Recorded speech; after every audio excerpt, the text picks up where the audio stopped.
Hello everyone, just wanted to take a quick minute to take a break from the proceedings, and thank you so much for listening to the Newsflash podcast.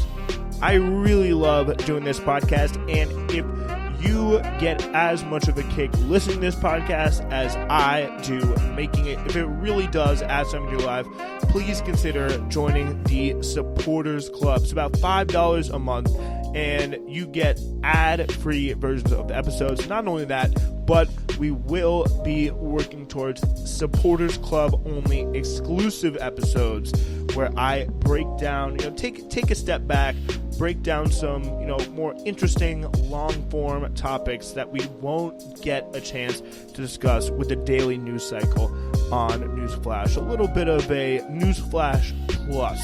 Some of the biggest moments in history and politics and stuff that just wouldn't fit into the normal shows, but still super interesting and important. So many big plans for the Supporters Club, so please consider joining it. Thank you so much, and back to the show. Sign up today. That link is in the description. Let's start the show.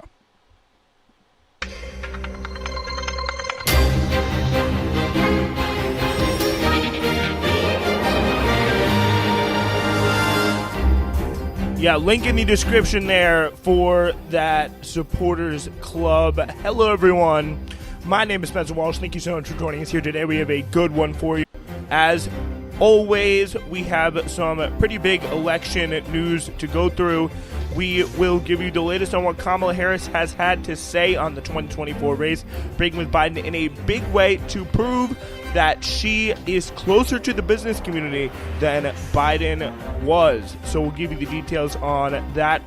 Harris, again, preparing to cozy up to the business community ahead of the election. We'll give you the full breakdown on that. We will also give you a very important update on all things regarding the Appalachia High School shooting and really awful situation there. 4 people killed. We'll give you all of the latest. We'll also take a look at how Kamala Harris is moving to the center on the border wall and the asylum in her messaging on that, and how it really has contradicted years of her progressive immigration positions. Also, a big kind of business, economic policy, and also international relations move from the Biden administration, preparing to block the Nippon Steel purchase of U.S. steel in what is going to be a pretty kind of shocking move in all things business world, and also kind of upset our relationship with Japan as well. We will also give you a full case for why Benjamin Netanyahu is blocking a hostage deal and is the only force doing so.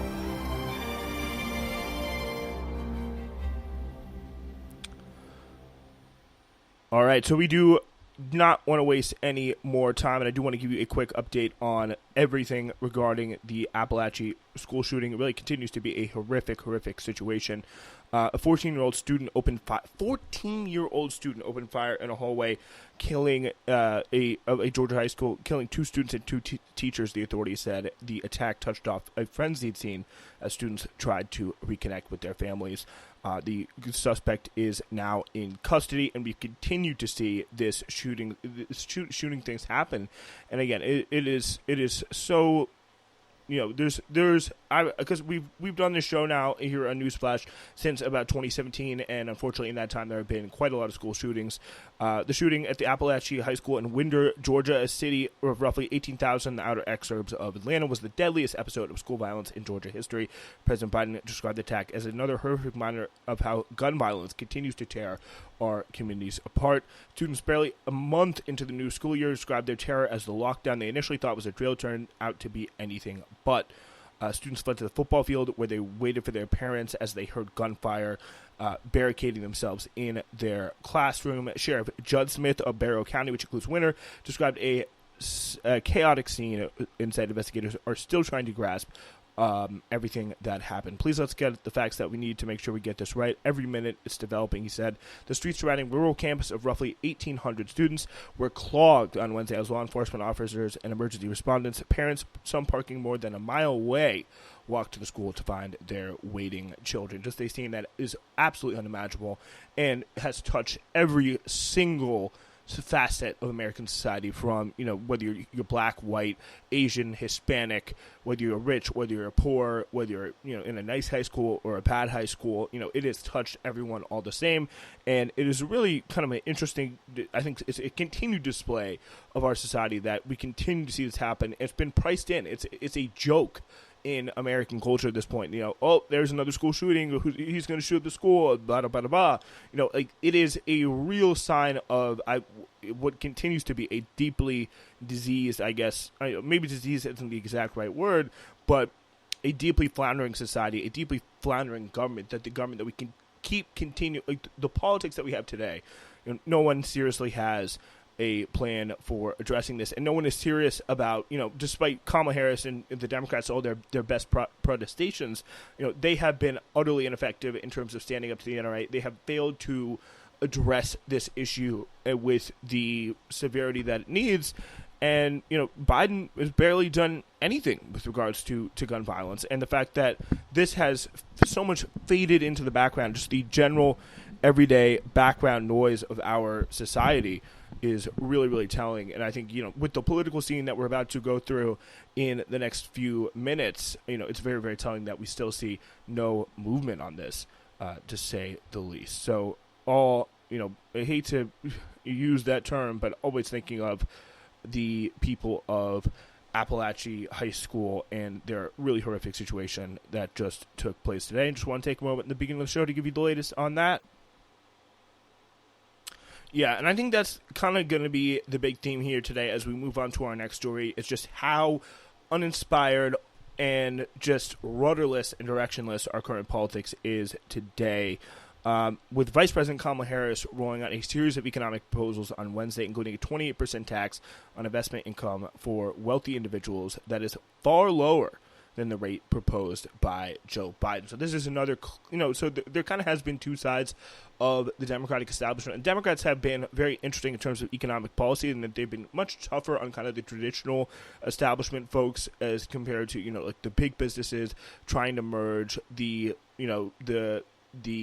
big kind of industry of our country, been much more, much tougher on, whether it be, industry of all types, and the kind of more industrial side of the establishment compared to people, we've especially seen this from California girl herself, Kamala Harris, of being much more friendly to the crypto world, for example, Silicon Valley, individual investors, hedge fund managers, and this is exactly who this proposal helps. It's 28% tax on investment income. This is, for example, this capital gains is how this is called. So this is going to, if you hold an investment, this is going to benefit you on it. So the capital tax on capital gains occurs when an asset is sold or realized. So any asset that you have, if you're asset holders, which a good portion of the Democratic base is not asset holders and only maybe holds assets like their home or a few stocks that they're not really planning on moving anytime soon. This is a bill that, or a proposal that, make no mistake, is purely for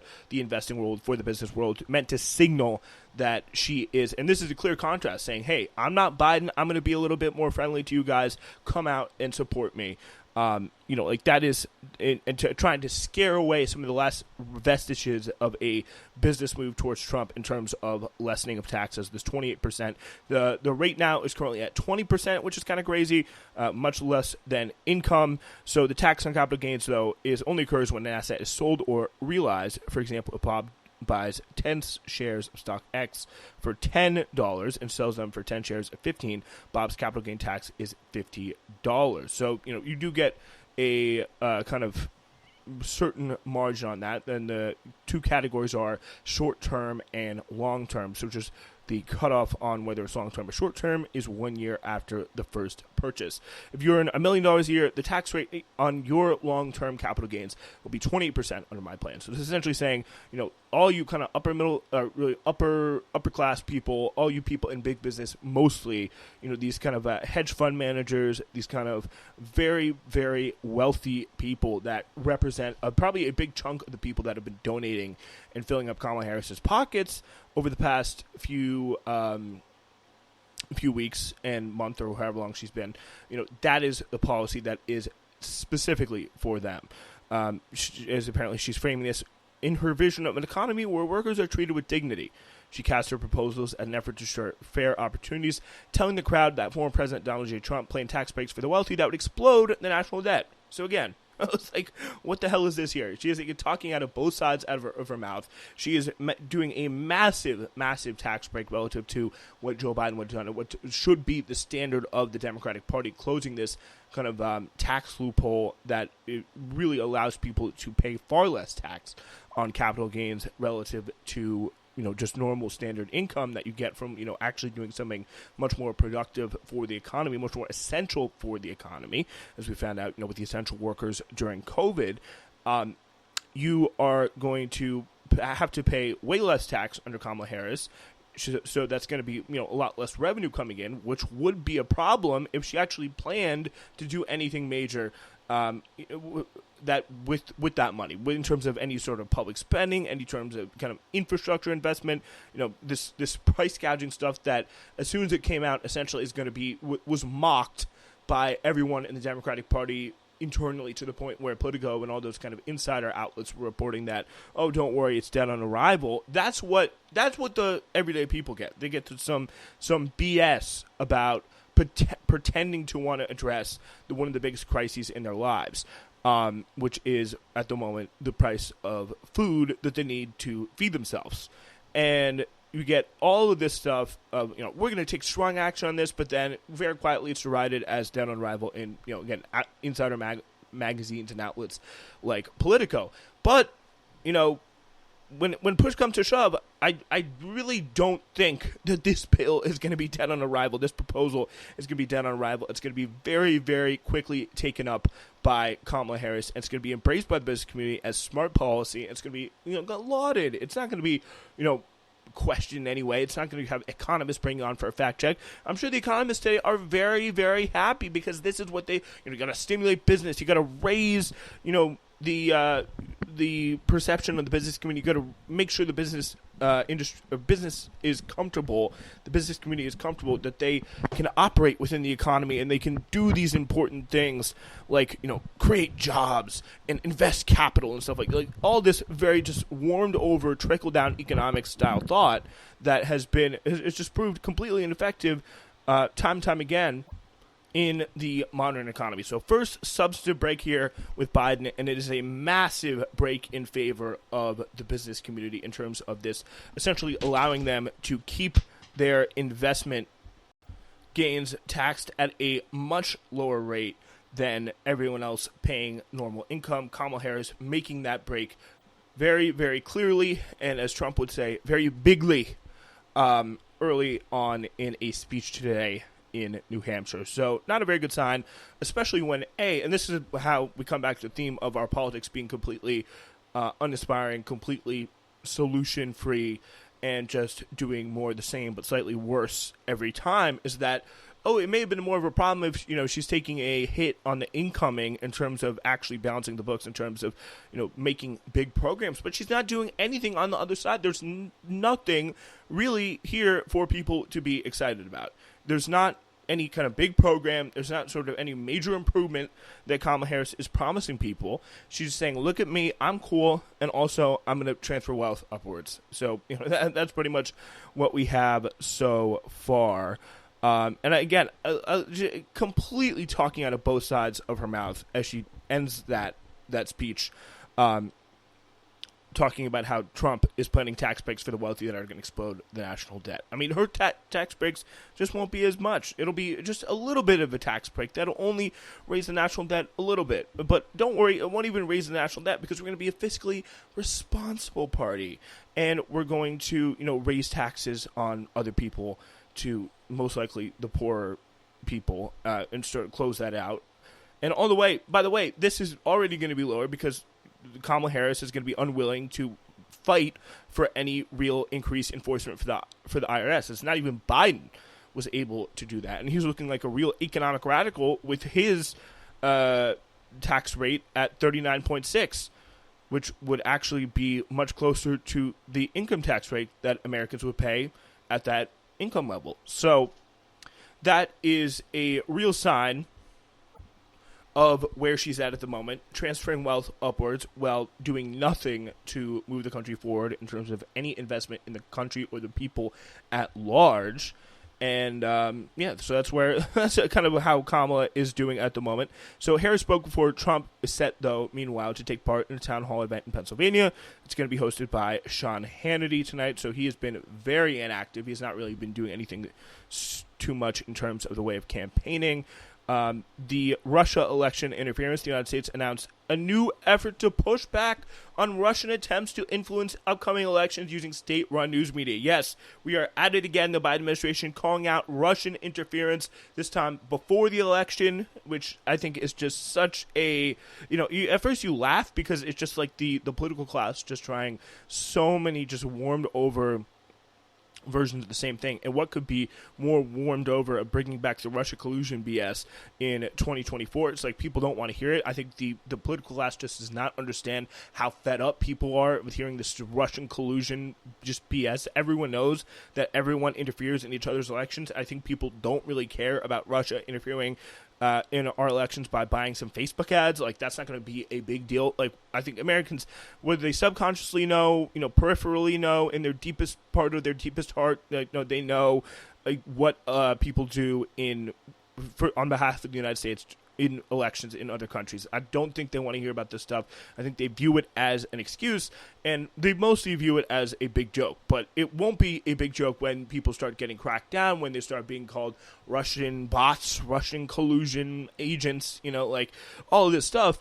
Like, I think it is going to be a very kind of slippery slope in terms of potentially chilling free speech, but other than that, I cannot put up with any more Russian collusion BS. That was 2016 through maybe 2018. We can tolerate that, but it is over now. We are done. We are done with that.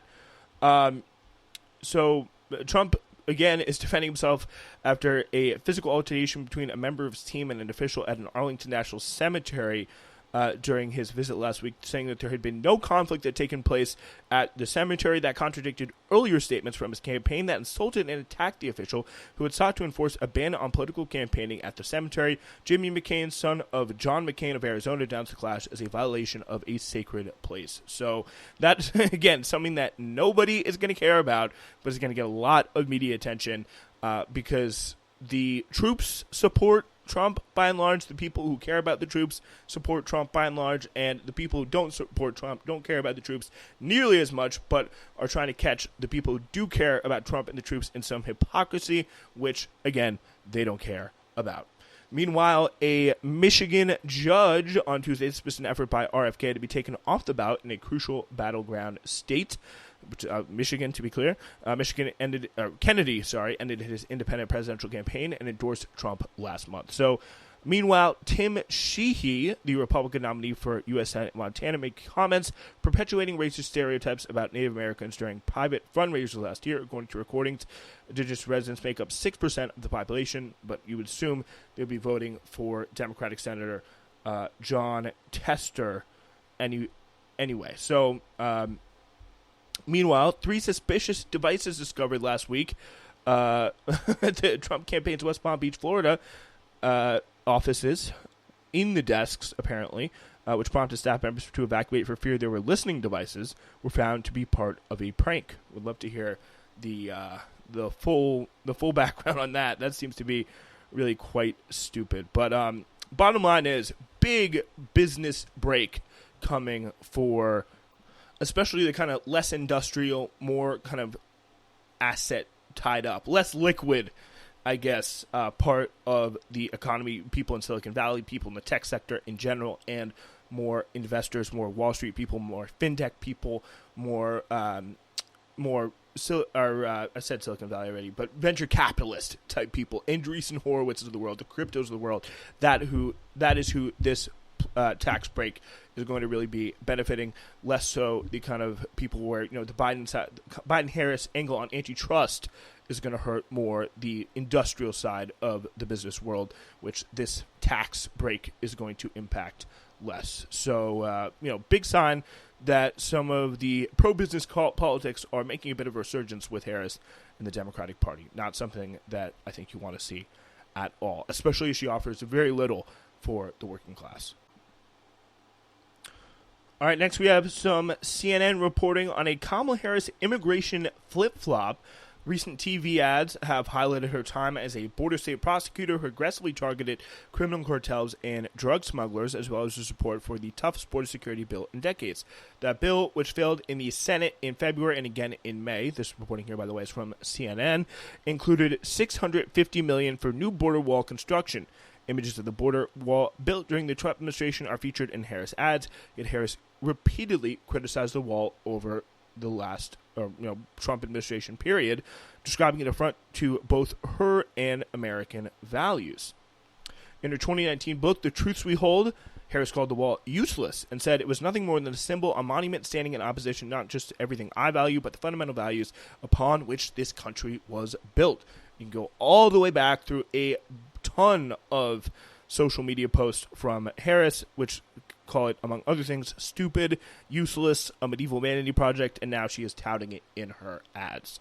I think this is a really just stupid situation, because I think it just shows you that we are not being in any way, we're not being in any way serious. And I'm going to continue to hammer this drum. Nobody cares about this immigration stuff. It's only going to piss off people in your base who flooded to you. The same people are posting the brat stuff on TikTok. The same people, young people who are incredibly excited to come out and vote for you. They don't want to hear this kind of immigration rhetoric. They want you to see, and we can see in terms of immigration polling, like it is drastically dependent on how liberal the Democrats are on this, how actually they can make the argument. And again, it does not work from a, first from a political, or from a moral, or in terms of not even political or moral. We'll go political, moral, and then just policy level. In terms of a policy level, it doesn't work. A wall doesn't work. We know that because a lot of the bad stuff, quote unquote, the fentanyl, the gangs that comes through legal ports of entry, it's smuggled. I think people know that at this point. And then, the asylum seekers, it doesn't really stop even the asylum seekers from coming over. They can just go around the wall. And it makes smuggling more and more prosperous, because then they'll turn to, how can we get a route around the wall? Let me go find a smuggler. So that is something that is only going to help smugglers in the end. And coming up and supporting this policy in general is not going to fix the problems at the border. As the numbers go down, what they should be doing on a political level is making it way less salient of an issue, because people, like, the image is already set in stone. People know this is a border issue, is a Trump issue, it's a Republican issue, and people know it on both sides. It is the people who are caring about this stuff, they already think that Biden, an MS-13 gang member, or whatever the name of the new gang hoax thing is now, and Joe Biden and Kamala Harris and the gang members just had a great time at the White House. Like, that is literally what they think. They think that they are actively fraternizing with, like, Venezuelan gang members or whatever. Like, these are people who are not reasonable. They are people who are not fact-based. You're not going to convince them by saying, I supported the bipartisan border. It's like, no. You say, okay, I'm more normal on this. We're going to end the chaos at the border. We're going to create an orderly process to get the best, hardest working people in this country to make a good difference. That's it. You just say you don't talk about the issue, talk about how radical Trump is on abortion, and flip it on an issue that he is bad on. You're continually emphasizing, if you're Kamala Harris, through these ads, this ridiculous border stuff. And it is, it's bad on a moral level, I think, for obvious reasons, just about immigration is good, and we owe a debt to these countries that we've continuously screwed up over the years. Check out Hidden History's latest season for more on that. But I think on a political level, it is just completely stupid, because people just do not trust her and the Democrats to be tough on immigration, because they're not the tough on immigration party. People who care about this stuff vote Republican already, as we know. And I feel like that's going to be a drum I'm going to continue to have to beat through Election Day, and I will gladly do it. All right, wanted to get into this just quickly. It's a developing story before we get into our next main story. President Biden seems set to block the purchase of Nippon Steel, Nippon Steel purchasing U.S. steel. So going to block the $14.9 billion acquisition, according to 3 people with knowledge of the matter who spoke on the condition of anonymity to describe matter not yet made public. A really big deal proposed by Japan. So again, Nippon, Japan Steel, U.S. Steel, essentially these major, Nippon Steel, as I understand it, is more publicly controlled than U.S. Steel is. But the proposed acquisition has been under investigation by the Committee on Foreign Investment in the United States. I think it's going to be important if you want to, because it does talk about this in the article, as this does put a lot of good-paying union jobs at risk, according to the CEO, David Burritt. And Nippon Steel increased its planned investment in U.S. Steel by 1.3 in addition to the $1.4 billion it had previously detailed. The Japanese company said the extra money would go to 2 of the U.S. Steel's largest facilities, the Mon Valley Works in Pennsylvania and the Gary Works in Indiana. Vice President Kamala Harris and former President Donald Trump had voiced opposition to the deal, with many lawmakers in Congress balking at a foreign takeover of a once iconic U.S. name. But it does seem that they are going to have to put in some more investment to support the kind of U.S. steel sector, although, if they go down this route, and I think it does make sense to try and want to avoid some of this, foreign control over the American economy, as we've seen that come to some pretty disastrous circumstances in the 1990s with, over excessive free trade and essentially just letting our jobs and a lot of our value go out the window. The inherent economic value of the workers in the country and the resources of the country going out of the window for not very much. But it does seem like there's going to have to be more. If there's no Japanese investment, there will have to be more American investment in the company. And the question is, for that American investment and even for that Japanese investment, is what do you get out of it? How much control does the American government get? How much benefit does the American economy see? How many American jobs are secured by this is a big question to answer. And of course, all within the context of the big green revolution and the need to invest in green jobs. How big is U.S. Steel going to be playing a role in that as well? But a critical part of the U.S. economy that seems to need more investment from one source or another, even if it doesn't end up being, as it looks like now, Nippon Steel. All right, I want to move on to our next and final story here in Jacobin magazine by Branko Marsic, really kind of laying out that with 6 Israeli hostages dead, one of them a U.S. citizen, and massive protests against Prime Minister Benjamin Netanyahu raging in the country, making the case that the game of finger-pointing that has taken shape over this murder of these hostages in Israel, the fingers should be moving in one direction, and that is the direction of Prime Minister Benjamin Netanyahu. And we talked about this on Monday, but it was a really big moment when Biden finally came out and said no, with regards to the question of if Netanyahu was doing enough to secure the release of hostages still held by Hamas. And Biden finally came out with the answer no. But Netanyahu comes back with his own public statement, reading out recent statements from U.S. officials that have praised Israel for working constructively towards an agreement, saying what changed, which I think is a pretty fair point. It's kind of a big problem when you have so much BS coming out of the Biden administration and stuff you just know isn't true. Well, it comes to who is really responsible. Is it Hamas or is it Netanyahu? I think Marsic here makes a very good case to say Israel media and Israeli sources within the government have said it is very, very clearly Benjamin Netanyahu has continuously inserting roadblocks and poison pills to sabotage negotiations as a way of staying in power. That includes over just the past few days. After the discovery of the bodies of the 6 Israeli hostages this past Saturday, ignited Israeli anger at Netanyahu's failure to bring them home. As officials from mediating countries once more got on the phone to try and finally secure a deal, a source familiar with the discussions told the outlet that Netanyahu torpedoed everything in one speech, in which he reiterated his demand that Israel will A, permanently occupy the Philadelphia corridor, a slender strip of land along Gaza and Egypt, a demand that has come a main sticking point in talks over the past month and a half, and also keep troops, secondly, in the Netzarim corridor. Strangely, the quote of Netanyahu torpedoing everything in one speech from a mediating country, that was major in Israeli outlets like the Times of Israel, Haaretz, and Yedioth Arnoth, better known by its website edition's moniker, Ynet.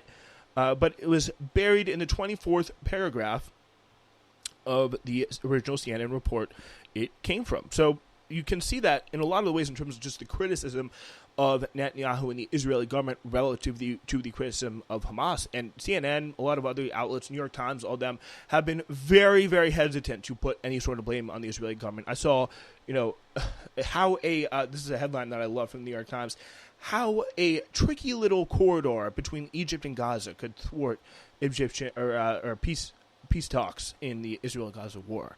It's just like, hold on a minute. This corridor isn't getting in the room and thwarting these negotiations. It's Benjamin Netanyahu insisting that this corridor be controlled by Israeli troops when it never has been before.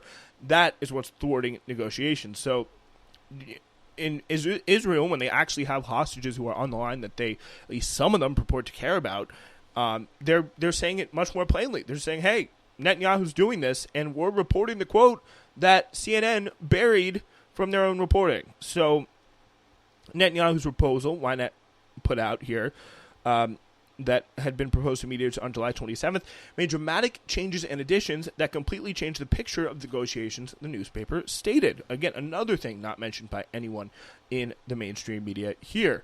The source went on to call the document an attempt by Netanyahu to torpedo the positive movement in negotiations, and it was created to specifically prevent a hostage release deal. This was back in July. A change the newspaper stated that was significantly reinforced in conversations with other officials related to negotiations. And from other negotiating documents based on those sources, Ynet characterized Netanyahu's Philadelphia demand as the origin of the current negotiating impasse, and reported Israeli negotiators are extremely unhappy with the document, which in our opinion destroys any chance of the agreement. Like, these people who are experienced in negotiating things like this, they're used to having the upper hand to some extent, but they know that they can't just go and ask for things as ridiculous as keeping troops on the Philadelphia corridor and have it go well. It's a clear torpedoing of the deal, and you can imagine him ratcheting up the tensions if Hamas kind of calls their bluff, as they have done in the past, and accept this stuff. They've already withdrawn on the indefinite ceasefire proposal. Hamas has, and they've already conceded on that, and then Netanyahu ratchets it up further, throws another two things in there, and it's been a very slow and long process ever since because of that, as Ynet is saying here. And I think it's a very good article to check out because it really does make the case that not only, and I think both these parts are equally important, not only is Netanyahu blocking this deal, and that's part of his strategy for grander designs on the region, but it is not getting any pickup relative to Israeli media in American media. It's that part of the picture is being completely left out, and that's why I've tried to highlight it for you over the last couple of shows, because we hear so much about Hamas, and Hamas has their own demands, and Israel has their own demands, so of course they're going to fight for those demands on both sides, but you are going to, there is clearly now one side is agreeing to the demands, and one side is keeps adding more and rejecting original proposals. And, the side that's doing the rejecting is not the Hamas side, is Benjamin Netanyahu completely there. And I think that cannot be said enough.